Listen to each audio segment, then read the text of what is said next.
नमस्कार दोस्तों, मैं रवि कुशवाहा। भावना यस में आपका बहुत बहुत स्वागत है। आज हम लोग पढ़ रहे हैं अमेरिकी क्रांति।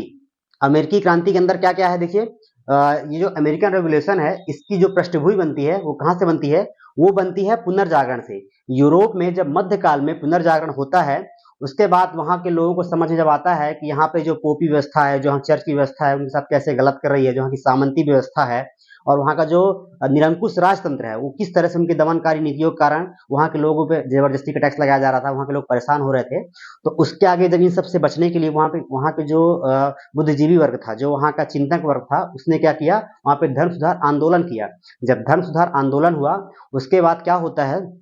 हमने आपको पिछली वीडियो में पढ़ाया था ना कि जब जो जो हमारा इटली था, इटली की जो राजधानी रोम थी, वहाँ पे दो हिस्सों में बट गया था। जो एक जहाँ की एक राजधानी कुस्तुनतुनिया बनी थी, तो वहाँ पे मैंने बताया था कि जो मेडिटेरियन सी था, जो भूमध्य सागर था, वहाँ पे क्या हुआ था कि तुर्कों का वहाँ पे कब्जा हो गया। जब वहाँ पे तुर्कों का कब्जा हो गया था, तो जो पहले ज्ञान विज्ञान का पूरा केंद्र हुआ करता था, व्यापार का केंद्र ज्ञान विज्ञान का, वो क्या हुआ? इटली हुआ करता था। रोम का शहर, वही जो कुस्तुनतुनिया वाला इलाका हुआ करता था। जब वहाँ पे कब्जा हो गया इनका तुर्कों का, तो वहाँ के लोग परेशान हो गए कि हम नया व्यापार कहाँ करें, हम नई आजीविका के लिए चीजें कहाँ से खोजें। तो जब वहाँ पे उनका कब्जा हो गया तुर्कों का, तो जो यूरोप के लोग थे वो अपने नई व्यापार की खोज में, अपने नए रूट के खोज में निकल पड़े।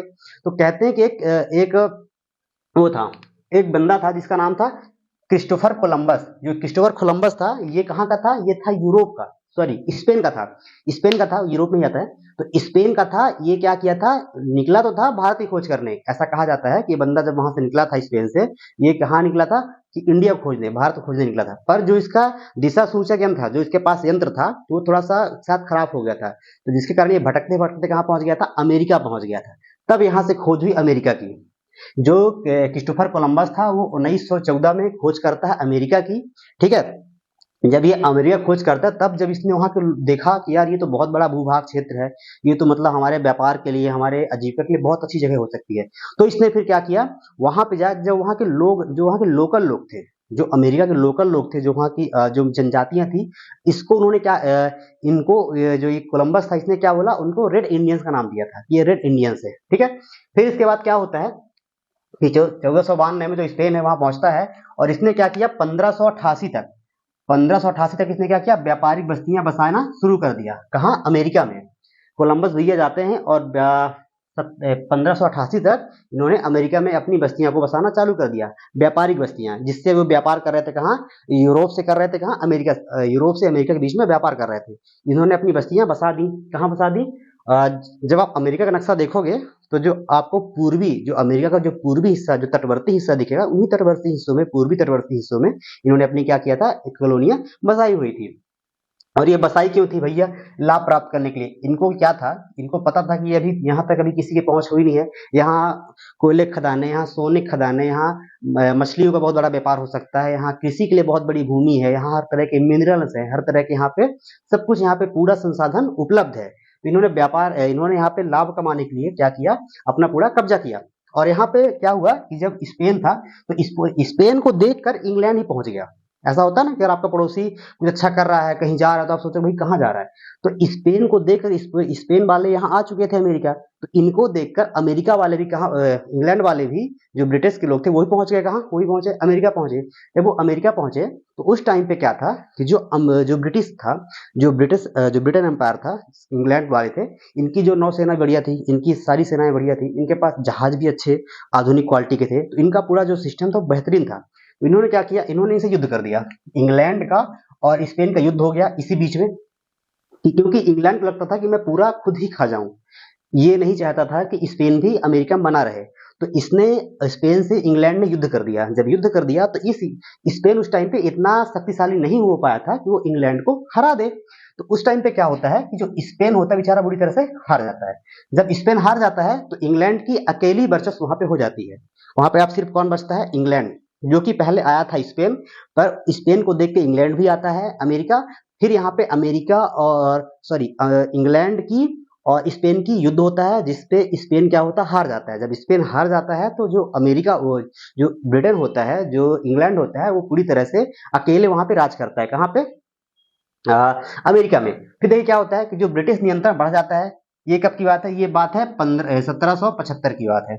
1775 में जो अमेरिका में क्या होता है कि 13 ब्रिटिश उपनिवेशिक स्थान जो कॉलोनियां बसाई गई, जो ब्रिटेन एम्पायर था, तो उसने क्या किया कि 1775 में उसने क्या किया कि अपनी जो जब पहली बार उसने अपनी जो 13 बस्तियां लगाई थी, जो 13 व्यापारिक बस्तियां जिससे वो व्यापार कर रहे थे, वो 1775 में लगाया उन्होंने, वहीं जहां मैं बता रहा था अमेरिका के जो पूर्वी तटवर्ती इलाके में, वहां पे।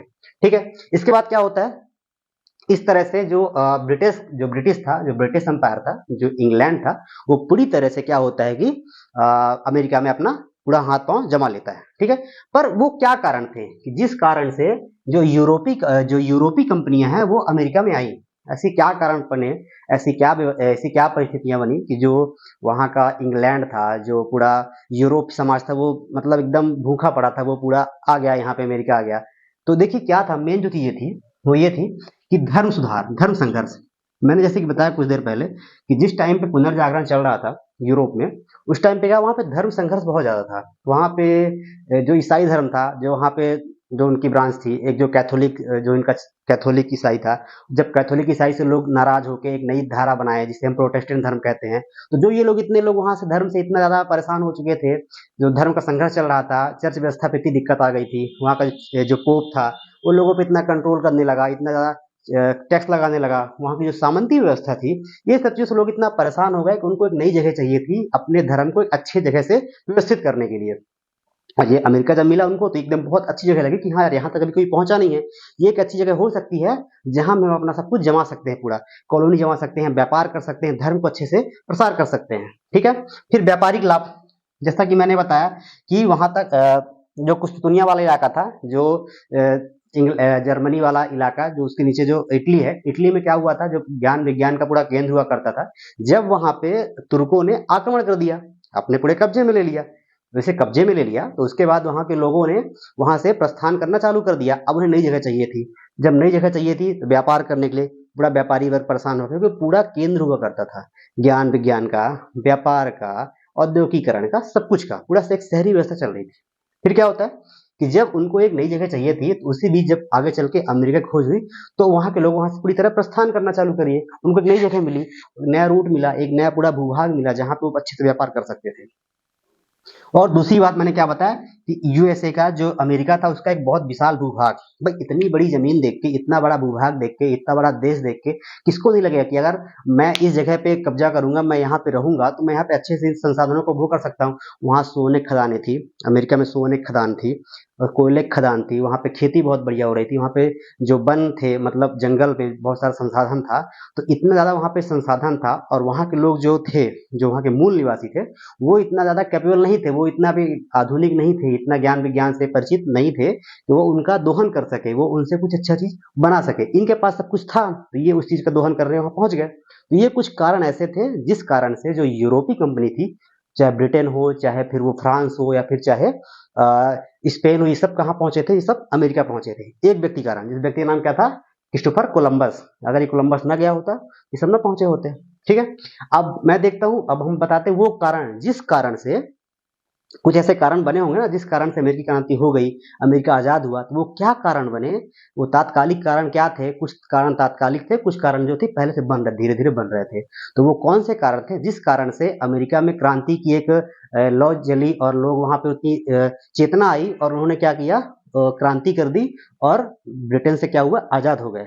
है ना, एक मतलब बड़ा सोचने की बात है कि जो अमेरिका जितना ताकतवर है, जिसे आज हम इतना पूरी दुनिया का बॉस मानते हैं, वो भी कभी ब्रिटेन का गुलाम हुआ करता था। मतलब सुनने में बड़ा सा मतलब सपने जैसा लगता है कि ऐसा कभी कभी हो सकता है, पर हाँ ये सच है कि एक टाइम पे अमेरिका भी, दुनिया में अमेरिका भी ब्रिटेन का गुलाम हुआ करता था।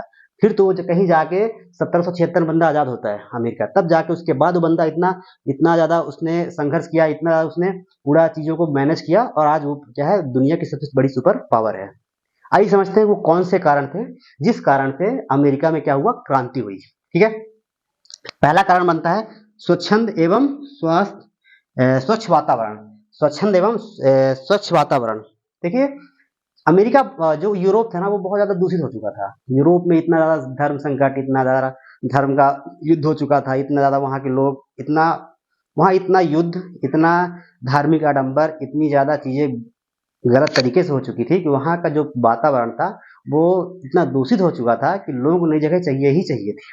ठीक है, क्योंकि यहाँ पे जो जो नया भूभाग मिला था अमेरिका, यहाँ पे क्या था कि ये एक आदर्श समाज की स्थापना के लिए बहुत बेस्ट जगह थी। जब हमें कोई चीज नहीं मिलती है तो हम चाहते हैं इसको इतना बेहतरीन तरीके से रखें कि हमारा सब कुछ बेस्ट से बेस्ट चीजें हो। तो जब इनको यूरोपियन को जब अमेरिका मिला, इन्होंने क्या कल्पना की कि हम इसको एकदम बेस्ट तरीके से पूरा आदर्श समाज की स्थापना करेंगे यहाँ पे। अब देखिए यहाँ पे आए कौन थे, वही लोग आए थे जो व्यापारी लोग थे और जो वहां से दंडित किए जा चुके थे, जो अमेरिका में जो उस धर्म से खुश नहीं थे, जो उसकी पूरी व्यवस्था से खुश नहीं थे, वो क्या कर रहे थे, वो यहीं आए थे। तो जो जिनको दंड मिला था, जो दंड वाले लोग, जो प्रोटेस्टेंट धर्म के लोग थे, जो जो वहां से क्या हो चुके थे, जो उनका धर्म चल रहा था उससे जो लोग अलग हो गए थे, वो लोग यहाँ पे आ रहे थे। मतलब वो लोग जिनको वहाँ की व्यवस्था पसंद नहीं थी, जिनको एक नई चीज चाहिए थी कि हम एक जगह नई जगह पे जाएं और बेहतरीन तरीके से अपना पूरा एम्पायर खड़ा करें, है ना। तो आदर्श समाज की संकल्पना उनकी पूरी कहाँ पे हो पाती, अमेरिका में ही पाती। और दूसरा क्या था, बड़ा कारण संसद और राजतंत्र में संघर्ष। जैसा कि हमने जब आपको पहले पढ़ाया था, हमने बताया था कि एक टाइम ऐसा आ गया था कि जो पोप था वो पूरी तरह से राज व्यवस्था को भी कंट्रोल कर रहा था। जो यूरोप का पोप था वो इतना ताकतवर हो चुका था कि वो जो यूरोप का जो संसदीय व्यवस्था थी उसको भी हस्तक्षेप कर रहा था। तो पोप राजतंत्र को इतना प्रभावित कर रहा था, पर एक टाइम ऐसा है कि जब जो राजतंत्र था वहां का, वो वहां के संसद पे भी ज्यादा भारी हो गया। एक टाइम ऐसा था कि जो पोप था वो कंट्रोल कर रहा था किसको, राजतंत्र को। पर एक टाइम ऐसा आता है कि जब राजतंत्र कंट्रोल करता है किसको, संसद को। आगे जो हाँ ब्रिटेन की जो संसद थी उस पर अगर कोई कानून बनता था, वहां पे जब कुछ भी होता था तो उसको पूरा ट्रैकल कौन करता था, वो जो वहाँ का राजतंत्र था। तो राजतंत्र इतना ज्यादा वहां का निरंकुश हो चुका था, बेफालतू का टैक्स लगा देना, संसद के कानून के ऊपर अपनी बात रख देना। तो वहां के लोग इतना परेशान हो चुके थे, इन सबसे परेशान होके भी लोग कहाँ पहुंचे थे, अमेरिका पहुंचे थे। ठीक है, अगली बात क्या है, दोषपूर्ण शासन प्रणाली किसकी, ब्रिटिशर की। किसकी दोषपूर्ण, ब्रिटिशर। जो वहां पे ब्रिटिशर गए थे, जो वहां पे इंग्लैंड के लोग गए थे, उनकी इतनी ज्यादा दोषपूर्ण शासन प्रणाली हो गई थी कि उससे परेशान हो गए। पहली बात क्या हुआ कि जो गवर्नर था वो ब्रिटिश का ही था। अब आप ये बताओ, आप किसी के देश में जाके शासन कर रहे हो और आप वहां पे रह भी नहीं रहे हो, आपका बंदा कहाँ रह रहा है, जो गवर्नर है वो रह रहा है ब्रिटेन में रह रहा है, वो इंग्लैंड में रह रहा है, और आपको रूल कहाँ करना है, अमेरिका में करना है। तो अमेरिका में रूल तो ये कर रहे थे, पर जो यहाँ का ब्रिटिश जो गवर्नर था, वो गवर्नर कहाँ रहता, वो बहुत कम आता था। कभी आए भी ना, साल साल भर ना आए, वहीं से पूरा कानून बना के भेज दे, सब कुछ कर दे। अब जब तुम यहाँ रहोगे नहीं तो कैसे समझोगे यहाँ की जो मेन प्रॉब्लम है, जो यहाँ के लोकल लोग हैं, इनकी प्रॉब्लम क्या है। तो यहाँ के लोगों में ना एक जन आक्रोश उमड़ा कि यार ये बंदा वहां रहता नहीं है और वहां रहता है, वहां से रूल कर रहा है, और रूल भी कर रहा है और जो हमारी प्रॉब्लम समझ ही नहीं रहा है। तो पहली बात क्या थी कि ब्रिटिश गवर्नर जो था वो कहाँ रहता था, वो रहता था ब्रिटेन में। ठीक है, और रूल किस पे कर रहा था, अमेरिकन पे कर रहा था। ठीक, और दूसरी बात क्या थी कि जो ब्रिटिश मनोनीत सदस्य थे, ब्रिटेन क्या करता था कि बहुत से लोगों को, कुछ लोगों को मनोनीत करता था। कहाँ से, ब्रिटेन से। कहाँ के लिए, अमेरिका के लिए। तो वो जो थे, जो लोग थे, उनको एक बहुत बड़ी शक्ति थी, उनको विवेकाधीन शक्ति थी। शक्ति क्या होती है भाई, देख कुछ शक्तियां तो ऐसी होती हैं कि आपको पता होता है कि ये कानून में लिखा है, अगर मैं कलेक्टर हूं तो मुझे पता है कि मुझे किस किस पे टैक्स लगाना है। उसका एक नियम, पूरा प्रोसीजर होता है कि मुझे पता है इस नियम के तहत मुझे इस बंदे पे कार्रवाई करनी है। पर अगर आप किसी को विवेकाधीन शक्ति दे दो, इसका मतलब ये है कि तुम्हारे विवेक पे निर्भर करता है, जो तुम्हें ठीक लगे तुम वो करो। अब वो बंदे पे जब निर्भर होगा, वो तो कुछ भी कर सकता है ना। तो जो वहां के लोग वहां पहुंचे थे, जिनको मनोनीत करके भेजा गया था, कहाँ, अमेरिका भेजा गया था ब्रिटेन से, वो क्या हो गया था, उनको विवेकाधीन शक्तियां दे दी गई थी। अब आप कुछ भी करो, आप किसी पे चाहे मनचाहा टैक्स लगा दो, चाहे किसी को आप कुछ भी कर दो, किसी को फांसी दे दो, किसी को मार दो, वो तुम्हारे ऊपर डिपेंड करता है। तो सबसे ज्यादा लोग परेशान कब हुए, अमेरिका के लोग, जब जो ये सदस्य जो पहुंचे थे, जो मनोनीत हो गए थे, इनको क्या मिल गई थी, विवेकाधीन शक्तियां मिल गई थी। ठीक है, ये एक बहुत बड़ा कारण बना। उसी टाइम पे क्या हुआ, पर यहाँ पे जो अमेरिका में भी स्थानीय परिसर में सरकार चल रही थी, ऐसा नहीं था। अमेरिका में जो स्थानीय परिसर था वहां भी, मतलब जो वहाँ की लोकल गवर्नमेंट, वहां पे भी काम था, वो भी गवर्नमेंट बनी हुई थी, जो लोकल गवर्नमेंट थी। पर दिक्कत ये थी कि उनको अधिकार क्या क्या था, कर लगाने का भी अधिकार था और कानून बनाने का भी अधिकार था। कि जो वहाँ की लोकल गवर्नमेंट थी उसको भी कर, मतलब आप टैक्स लगा सकते हो, आपको पास कानून बना सकते हो, कोई नया कानून बना दो, टैक्स लगा दो। पर दिक्कत ये थी कि कर तो सकते हो, पर आपको सब कुछ पूछना पड़े किससे, गवर्नर से। बिना गवर्नर की अनुमति के आप कोई काम नहीं कर पाओगे। वो भी किसके था, गवर्नर की इच्छा पे डिपेंड था। अगर गवर्नर को ठीक लग रहा है तो वो इनके चीजों को आगे बढ़ने देगा, नहीं लगेगा तो नहीं बढ़ने देगा। ठीक है, अगला क्या है, देखिए बहुत कुछ है इसमें, जितना मैं बता रहा हूँ इतना तो बस कम है, इसके ज्यादा बहुत से ये और भी कारण थे। और ये चैप्टर बहुत बड़ा है, अगर मैं 4 घंटे पढ़ाऊंगा तब भी चैप्टर नहीं कंप्लीट हो पाएगा। पर अभी हम सिर्फ शॉर्ट पढ़ रहे हैं क्योंकि बाकी वीडियो बहुत लंबा ना हो, हम शॉर्ट सी बात को समझ रहे हैं, संक्षिप्त में पूरा कॉन्सेप्ट समझेंगे कैसे कैसे क्या हुआ। अगली बात क्या हुई, अगली बात हुई बौद्धिक चेतना का विकास। देखिए बौद्धिक चेतना का विकास किसमें हुआ, अमेरिका में, अमेरिकन में हुआ। जो वहाँ के अमेरिकन के जो मूल निवासी जिन्हें रेड इंडियंस कहा गया था, उन पे क्या हुआ, बौद्धिक चेतना का विकास हुआ। ऐसे ही बौद्धिक चेतना का विकास हुआ था ब्रिटेन में, जब ब्रिटेन सोया हुआ था, जब ब्रिटेन में पुनर्जागरण हुआ था, फिर वहाँ पर धर्म सुधार आंदोलन हुआ था, फिर प्रबोधन हुआ था वहाँ पे। जब प्रबोधन हुआ था वहाँ बहुत सारे चिंतक आए थे, जब चिंतक आए थे तभी चीजें बेहतरीन हुई थी। तो बस कुछ वैसा ही कॉन्सेप्ट यहाँ अमेरिका में भी है। अमेरिका में क्या होता है, जो वहाँ के लोकल लोग थे उनके अंदर क्या होता है कि बौद्धिक चेतना आती है। बौद्धिक चेतना कैसे आई भाई, जो ब्रिटेन के लोग थे, जो अमेरिका के लोग थे, वो भी तो बीच बीच में जा रहे थे, वे इंग्लैंड जा रहे थे, ब्रिटेन जा रहे थे भाई। जब जहाज आना जाना लगा रहा था, यहाँ के लोग वहां जा रहे थे, वहां के लोग यहाँ रहे थे। तो जो अमेरिका के लोग जब वहां गए, ब्रिटेन गए, जब यूरोप गए, तो उन्होंने समझा कि वहां पे क्या क्या चेतनाएं चल रही हैं। उस टाइम पे रूसो था, उस टाइम पे वहां पे कई सारे, रूसो था और एक वो दो तीन विचारक और थे, मुझे नाम नहीं याद आ रहा। तो इतने लोग जब वहाँ पे प्रबोधन काल पे बहुत सारी चीजें, वहाँ पे ज्ञान विज्ञान फैला, वहाँ पे सारी चीजें, मतलब ज्ञान विज्ञान बहुत उमड़ के आया, चिंतक बहुत सारे आए, बहुत सारी चीजें लिखी गई, बहुत सारा साहित्य लिखा गया। तो जब ये लोग वहाँ पहुंचे, अमेरिका के लोग कहाँ पहुंचे, अमेरिका इंग्लैंड पहुंचे। जब इंग्लैंड पहुंचे तो उन्होंने वहाँ के जब पूरा समाज का ये पूरा रहन सहन का तरीका देखा, स्तर देखा, तो उनमें भी आजादी का, स्वतंत्रता का, समानता का, ये सब सारी चीज क्या हुआ, उबाल आई उनके अंदर भी। चीजें इच्छा है कि यार जब ये लोग इतने अच्छे से रह रहे हैं, इतना स्वतंत्र होकर रह रहे हैं, इतनी अच्छी इनकी जीवन व्यवस्था है, इतनी अच्छी शैली है, तो हम क्यों नहीं रह सकते हैं। तो इनके अंदर जो ये चेतना आई, बौद्धिक चेतना आई, वो कहाँ से आई, वो इंग्लैंड को देख के ही आई, वो यूरोप को देख के ही आई। तो बौद्धिक प्रबोधनकालीन चिंतन का जो प्रसार हुआ वहीं से हुआ, वहां का देख कर इनके अंदर स्वतंत्रता का भाव आया, समानता का भाव आया। उस टाइम पे अमेरिका में कुछ वो थे, चिंतक थे, जिनका एक का नाम था टॉम स्पेन नाम था, एक का नाम था जेम्स, एक का नाम था ओरिस। ये कुछ लोग ऐसे थे जो वहां के, मतलब जैसे वहां के जो कुछ धर्म सुधारक थे, ये वहां के थे, ये अमेरिका के लोग थे, जो अमेरिका के लिए अच्छा काम कर रहे थे, धर्म प्रबोधन के तौर पे बौद्धिक स्तर पे अच्छा काम कर रहे थे। ठीक है, अगली बात क्या है, फिर इसके बाद क्या होता है, एक सप्तवर्षीय युद्ध होता है, 7 सालों तक ये युद्ध होता है, जो बहुत बड़ा कारण बनता है अमेरिका के आजाद होने पे, अमेरिका में क्रांति होने पे, जो कि 1756 से लेके 63 तक, 1756 से 1763 तक एक युद्ध होता है। जो युद्ध होता है वो होता है ब्रिटिश और फ्रांस के बीच होता है। किसके बीच, ब्रिटेन और फ्रांस के बीच एक युद्ध होता है। युद्ध इसीलिए होता है कि यहाँ पे राज कौन करेगा, क्योंकि हर कोई चाह रहा था कि अमेरिका पे हमारा राज हो। अमेरिका में इतना संसाधन था, उसको कौन कितना लूट सकता है। तो उसी टाइम पे ब्रिटेन पे और फ्रांस में एक टक्कर होती है, एक बहुत बड़ा युद्ध होता है जो 7 साल तक चलता है, जिसे हम सप्तवर्षीय युद्ध कहते हैं, जो कि फ्रांस हार चुका था। जब फ्रांस हार गया उस युद्ध में, क्योंकि मैंने बताया ना कि जो ब्रिटेन था ना, ब्रिटेन के पास आधुनिक आधुनिक तकनीकी की नौसेना थी, उनके पास जहाज बहुत बढ़िया थे, उनकी आर्मी बहुत बढ़िया थी ब्रिटेन की। तो उसने क्या किया, फ्रांस को हरा दिया। जब फ्रांस को हरा दिया तो फ्रांस भी बाहर हो गया। स्पेन यहाँ पे पहले ही बाहर हो चुका था, स्पेन यहाँ पहले ही बाहर हो चुका था, यहाँ पे फ्रांस भी बाहर हो गया। अब कहने का मतलब ये था कि अब जो अमेरिका में एक लौता राज किसका हो गया था, ब्रिटेन का हो गया था, इंग्लैंड का हो गया था। अब ये लोग पूरी तरह से क्या हो चुके, निरंकुश हो चुके थे। अब इनके ऊपर कोई दबाव नहीं था, कोई कुछ नहीं था, ये सब कुछ बस लुटाई मचा रहे थे, इतना लूट रहे थे, बहुत गंदे लोग थे। ठीक है, फिर क्या होता है इसके बाद, एक और कारण बनता है। अगला कारण क्या बना, अगला कारण बना ब्रिटिश औपनिवेशिक आर्थिक नीति। देखिए जो ब्रिटिश थे ना, वो उनकी नीतियां इतनी खतरनाक थी कि मतलब कोई भी इंसान हिल जाए, कि जब वो इंडिया में तब भी वो ऐसी ऐसी नीतियां बना रहे थे, तो वहां तो फिर बना ही रहे थे। देखिए जो ब्रिटिश थी, उनकी जो औपनिवेशिक नीतियां थी, जो उनकी आर्थिक नीतियां थी, वो इतनी ज्यादा दमनकारी थी कि जो अमेरिका के लोग थे उनको मतलब बहुत ज्यादा उससे दिक्कतें हुई। पहला मैं बता रहा हूं आपको, एक नौ परिवहन कानून बनाया।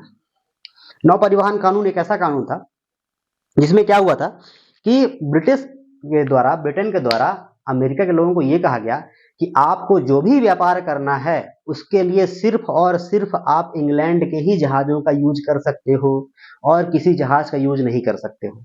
ये बहुत बड़ी बात थी भाई, उनके जहाज महंगे थे, उनके जहाज में टैक्स ज्यादा लग रहा था, यहाँ के लोगों के लिए व्यापार करना मुश्किल हो रहा था। तो ये उनको निर्देश दिया गया, ये उनको कानून बना के बोला गया कि अब के लोग, अमेरिका के लोग जो भी व्यापार करेंगे, जो भी ये यहाँ से वहाँ किसी देश से व्यापार करते हैं, उनको क्या करना पड़ेगा, उनको जहाज कौन सा यूज करना पड़ेगा, अमेरिका वाला, सॉरी इंग्लैंड वाला करना पड़ेगा, ब्रिटेन वाला करना पड़ेगा। ठीक है, यहाँ से दिक्कत हुई। दूसरा क्या था, व्यापारिक कानून बना दिए भाई।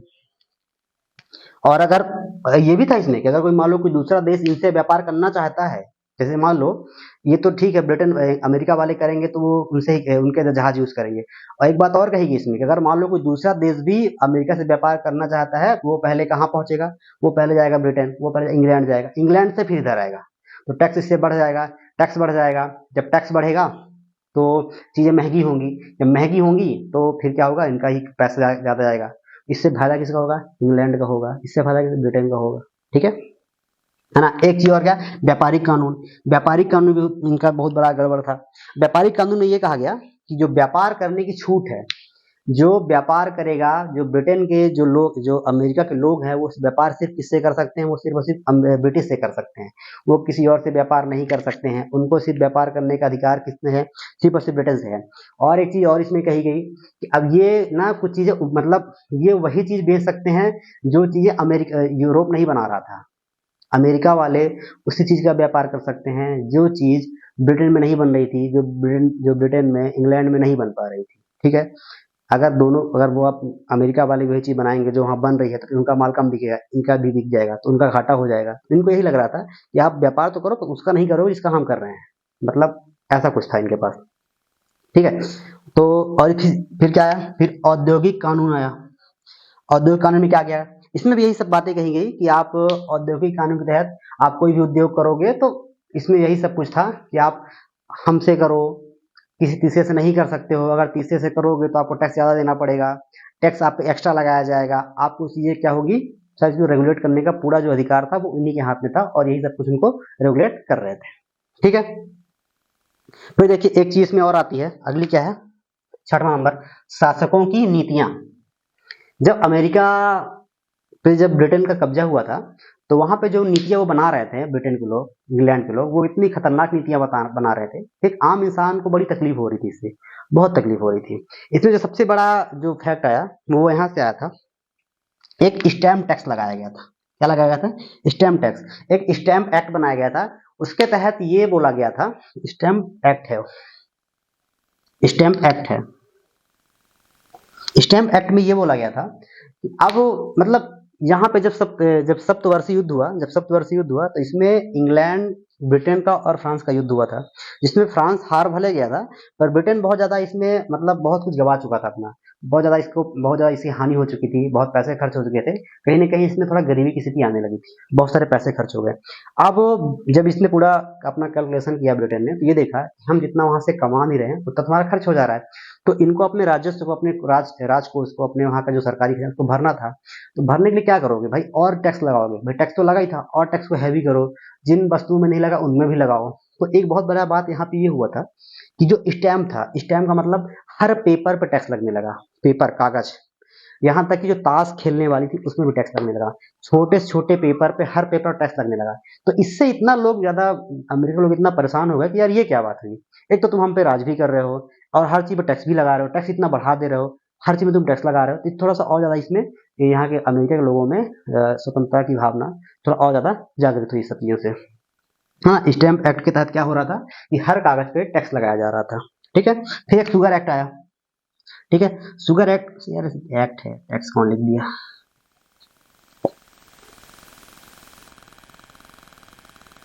ठीक है। शुगर एक्ट में क्या होता है, ठीक है, शुगर एक्ट में एक चीज हुई थी, इसमें ये कहा गया था कि जितने भी सिरका वाली चीजें थी, खासकर शराब की बात की गई थी, इन सब में टैक्स बहुत ज्यादा हाई कर दिया गया था। तो जितने भी शुगर वाली चीजें थी, शुगर हो गया, सिरका हो गया, शराब हो गया, ये सब कहाँ से आप, कुछ तो चीजें बैन हो गई थी, और कुछ चीजें क्या हो गई थी कि आप सिर्फ वहां से ब्रिटेन से मंगा सकते हो, और इनमें हाई टैक्स बहुत ज्यादा बढ़ा दिया गया था, है ना। तो ये भी चीजें बहुत ज्यादा इनको परेशान की अमेरिकन वालों को। और एक चाय नीति थी भाई, एक चाय नीति आई थी। अब चाय नीति में क्या हुआ था कि जो चाय की नीति थी उसमें ये था कि जब यूरोप था, जो ब्रिटेन था, उसको जब पैसे की बहुत कमी महसूस हुई, जैसा कि मैंने बताया कि जब उनके पास पैसा कम होने लगा, उन्होंने क्या किया कि वो सारे प्रयास किए जिससे उनका धन क्या हो, बढ़े। तो उन्होंने क्या किया कि अमेरिका वालों को ना, मतलब चाय सस्ती देने लगे, महंगी नहीं किया, और सस्ती देने लगे। तो ये बात समझ में किसको आ गई? अमेरिका वालों को आ गई कि यार ये मुझे सस्ती चाय क्यों दे रहे हैं, ये अपना राजस्व बढ़ाना चाहते हैं। तो जो चाय इंडिया से जा रही थी, इंडिया से श्रीलंका से जो चाय वहां जा रही थी, कहाँ जा रही थी? इंग्लैंड जा रही थी। तो ये लोग इंग्लैंड नहीं, वो जहाज को सीधे कहाँ शिफ्ट करवा दे रहे थे? अमेरिका। जो जहाज पहले कहाँ जा रहा था? इंग्लैंड जा रहा था चाय वाला, फिर जा रहा था अमेरिका। तो इन्होंने क्या किया, उसको सस्ता करने के लिए, उस ट्रांसपोर्ट के बैलेंस को कम करने के लिए इंग्लैंड वालों ने क्या किया, जो यहाँ से जहाज जा रहा था इंडिया से, उसको सीधे कहाँ पे पहुंचवा दिया? सीधे पहुंचवा दिया अमेरिका में, ताकि इसकी जो कॉस्ट है कम हो जाए, क्योंकि जब इसमें टैक्स कम लगेगा और जब इसका जो ट्रांसपोर्ट का टाइम कम हो जाएगा, बैलेंस पैसे कम हो जाएंगे, तो इसका जो प्राइस सस्ता हो जाएगा।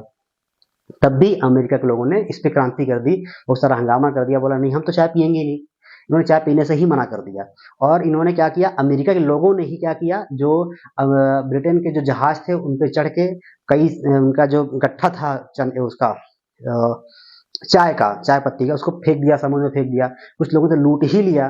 तो इतनी ज्यादा मतलब दिक्कतें हो गई, इतना ज्यादा इनमें गुस्सा आ गया, इतना ज्यादा परेशान हो गई हो, ये इन्होंने क्या किया, उनके पूरे जहाज को ही तहस नहस कर दिया ब्रिटेन वालों के। ठीक है, हालांकि इससे ब्रिटिश सरकार बहुत गुस्साई थी, बहुत ज्यादा में एक गुस्से की भावना थी, और उससे बहुत सारा परिणाम भी इन्होंने बाद में कुछ और भी चीजें की थी, है ना। तो फाइनली ये सब चीजें, बहुत सारी चीजें हुई। और इसमें जब जब जो यहाँ के लोग थे, अमेरिका के लोग थे, इन्होंने एक बात भी कही कि प्रतिनिधित्व नहीं दोगे अगर आप मुझे, यहाँ पे क्या, एक उनका जो टैगलाइन हो गया था, क्या हो गया था कि प्रतिनिधित्व नहीं तो कर नहीं। अगर आप हम पे वो कर रहे हो, अगर आप हम पे हुकुम कर रहे हो, अगर आप हम पे रूल कर रहे हो, तो आप हमें क्या दो, अपनी व्यवस्था में प्रतिनिधित्व दो।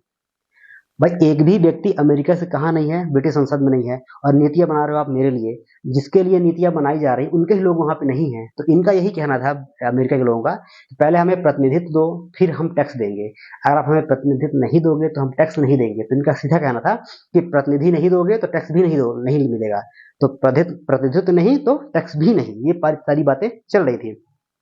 तो ये इनका जो पूरा सब कुछ चला, इसके बाद इन्होंने बहुत बड़ी क्रांति की, यही सब कारण बने।